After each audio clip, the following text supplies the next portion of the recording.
Hi everyone, তোমাদের সাথে একটা নতুন রেসিপি নিয়ে চলে এসেছি। আমরা জানি যেটা হেলদি সেটা টেস্টি নয়, আর যেটা টেস্টি সেটা হেলদি নয়, কিন্তু আজকে একটা হেলদি অ্যান্ড টেস্টি রেসিপি তোমাদেরকে দেখাবো।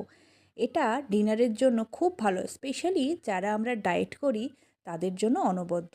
তো দেখো, এখানে আমি বিভিন্ন ধরনের সবজি নিয়েছি। এগুলো এবার আমি প্রেশার কুকারে সিটি মারতে দেবো। আর তোমরা ইচ্ছে করলে এতে কাঁচা লঙ্কা আর মুগ ডাল অ্যাড করতে পারো। তো মুগ ডালটা অ্যাড করে দেখো। আমি এটা প্রেশারে বসিয়ে দিলাম, আর এখন সিটি দিচ্ছে। তো লাস্টে আমি একটু ঘি দিয়ে নামিয়ে নেব।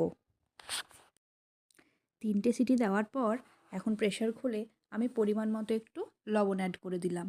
আর এদিকে ফোড়ন দেওয়ার জন্য দিয়েছি ঘি আর দুটো লঙ্কা। তোমরা এটা ইচ্ছের মতো কম বা বেশি দিতে পারো। আমি যেহেতু ঝাল কম খাই তাই ফোড়নে লঙ্কাটা দিয়েছি।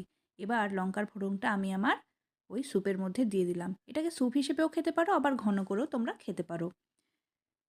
তো আমার এখন এটা ফুটছে, আমি কিছুক্ষণের মধ্যে এটা নামিয়ে নেব। আর ফাইনালি দেখো, আমার ডিনার অলমোস্ট ডান। এটা সবাই কিন্তু চেষ্টা করো আর আমাকে কমেন্ট করো।